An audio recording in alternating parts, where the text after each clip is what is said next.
I've been creating content for over 6 years, and when it comes to brand partnerships, there's one thing I wish I would have done when I just started out. It's probably not what you'd expect, but first, let me grab some lunch. Okay, I've got the goods. Here we go. Come on. Now that's a sandwich.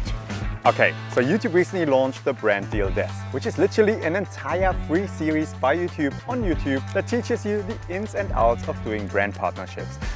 And it got me thinking, what's the #1 tip I would give myself when I just started out to be able to do better partnerships in the future? The most important thing I learned over the years is not growing your channel or leveling up your negotiation skills. It's finding that niche within your niche.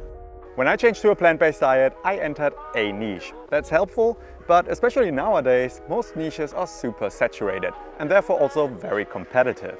Instead, you've got to think smaller in order to go bigger. And that means you've got to find your micro niche in order to stand out. You can see it this way. A lot of places in London serve sandwiches, but the ones you remember, they've probably done something very specific. Being inspired by flavors from around the world and packing it into a 16-hour fermented focaccia, that's a pretty good micro niche. The big question is, how do you actually do it? How do you find that micro niche? Start by watching, reading or listening to anything factual that interests you.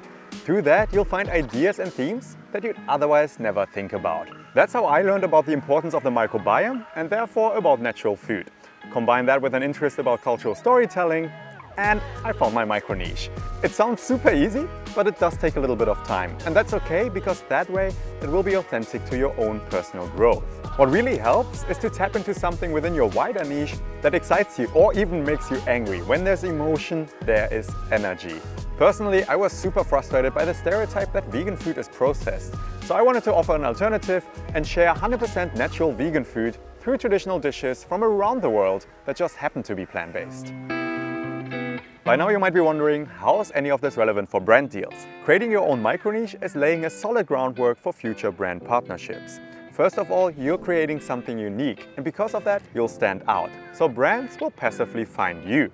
But there's a different approach that I prefer, because you don't actually have to wait for brands. Instead, you can take your strength and pitch it to the brands you want to work with.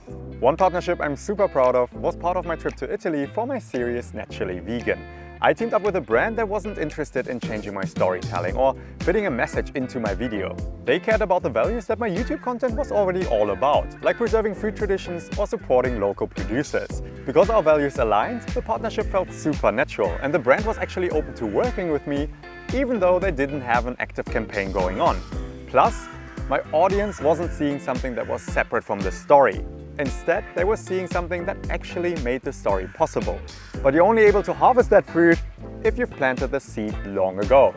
So go out there, find your niche's niche, and enjoy the ride.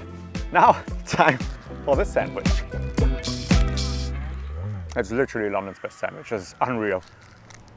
So good.